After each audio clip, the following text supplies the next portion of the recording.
अपनी पत्नी से जल्द लौटने का वादा करके नागराज नागलोक पहुंचा, क्योंकि उसके पिता की मृत्यु हो गई थी। लेकिन इंसानी लड़की से शादी करने की वजह से उसकी बहन ने उसे रोक दिया और इसी बीच नागदेव उसे मनी देने के लिए प्रकट हुआ। और जैसे ही नागदेव उसे मनी देता वैसे ही नागराज की बहन उसे मार देती है और नागदेव से कहा कि मनी के असली हकदार वो है, इसलिए मनी उसे प्रदान की जाए। लेकिन वो बिना मनी दिए वापस चले गए। उधर नागराज की पत्नी एक बेटी को जन्म देती है, जिसके जन्म के बाद वो इस दुनिया को छोड़कर चली गई। धीरे धीरे नागराज की बेटी बड़ी हुई, जिसके अंदर उसका खून था, इसीलिए वो नागलोक की अगली रानी थी। लेकिन नागराज की बहन हमेशा भेष बदलकर उस लड़की के पीछे रहती। एक दिन नागराज की बेटी को कुछ गुंडों ने किडनैप कर लिया। ये लोग दूसरे देशों में लड़कियों की फिरौती करते थे। लेकिन तभी उस लड़की के अंदर की नाग कन्या जाग गई और वो तुरंत नागिन का रूप ले लेती है और फिर एक एक करके उन सभी लोगों को पीटकर खत्म कर देती है और फिर बंदी बनाए गए सभी लड़कियों को आजाद कर देती है। नागराज की बहन ने उसे मनी के लिए मार दिया, इसीलिए नागदेव मनी दिए बिना ही वापस लौट गया। कुछ सालों बाद नागराज की बेटी बड़ी हुई, तभी समुद्र में अचानक से एक लहर उठी और नागदेव उसे मनी सौंपने के लिए प्रकट हुआ। तभी उसके सामने वही बुआ आई जिसने उसके पिता को मारा था और कहा कि अगर तुम्हें मनी नहीं चाहिए तो मुझे दे देना, मैं नागलोक को संभाल लूंगी। इसीलिए नाग की बेटी मनी लेने के लिए आगे बढ़ी,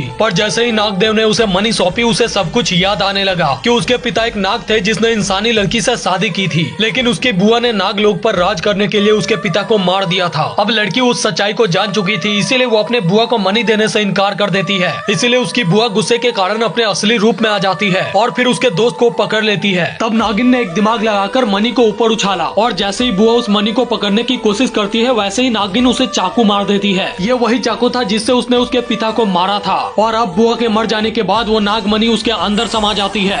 यह आदमी सालों से बंद इस कुएं को खोलता है और तभी आसमान में काली घटा छाने लगी, जिसके बाद उसने कुएं के अंदर बाल्टी गिराई और पानी निकालने लगा। पानी निकालते समय बाल्टी के साथ उसे एक अनजान चीज दिखाई दी और बाल्टी से हटाने के चक्कर में उससे उसकी एक पंख टूट गई। उस चीज को देखने से ऐसा लग रहा था कि उसके अंदर किसी ने कुछ जादू किया है, इसीलिए आदमी ने उसे वापस कुएं में डाल दिया। अब आदमी शाम को घर आया और जैसे ही उसने अपने कमरे में जाकर देखा तब वो चीज वापस उसके कमरे में टंगी हुई थी। ये देखकर उसे याद आया कि उसने तो उसे वापस कुएं में फेंक दिया था, तो फिर वो उसके कमरे में कैसे आई। और जब उसने ये बात अपनी माँ से पूछी तब माँ ने भी मना कर दिया, इसीलिए वो रात को वापस कुएं के अंदर देखने के लिए जाता है। लेकिन कुएं में ताला लगा था, इसीलिए वो उसके अंदर झांक कर देखने लगा। तभी कोई चीज उसे दूर से देख रही थी और अचानक एक आवाज सुनाई दी, जो सुनते ही वो आदमी डर कर वहाँ से भाग गया। तभी रात को सोते समय वो अचानक से एक सुनहरे महल के पास पहुँचा और जब उसने अंदर जाकर देखा तब वो महल बिल्कुल सुनसान था, लेकिन उसके अंदर एक पुतला था जिसने अपने सर को छुपा रखा था। तभी अचानक गरजती बादलों के बीच गांव में एक बच्ची का जन्म हुआ। बच्ची का पिता बहुत ज्यादा दुखी था क्योंकि उसे पहले से ही 4 बेटियां थी और घर से बाहर जाते ही उसके ऊपर बिजली गिर गई, जिस कारण सभी लोग उस बच्ची को श्रापित समझने लगे। यहाँ तक कि स्कूल में भी कुछ बच्चे उसके साथ शरारत करते और उसे काली बोलकर चिढ़ाते थे, जिस कारण वो रोते हुए चली जाती। अब लड़की जब बड़ी हुई तब उसके परिवार के लोग 22वां जन्मदिन मनाते हैं, लेकिन तभी उसकी बड़ी बहन के पेट में तेज दर्द हुआ और उसे मरा हुआ बच्चा पैदा हुआ, जिस बात का कलंक भी उस लड़की के ऊपर ही लगा।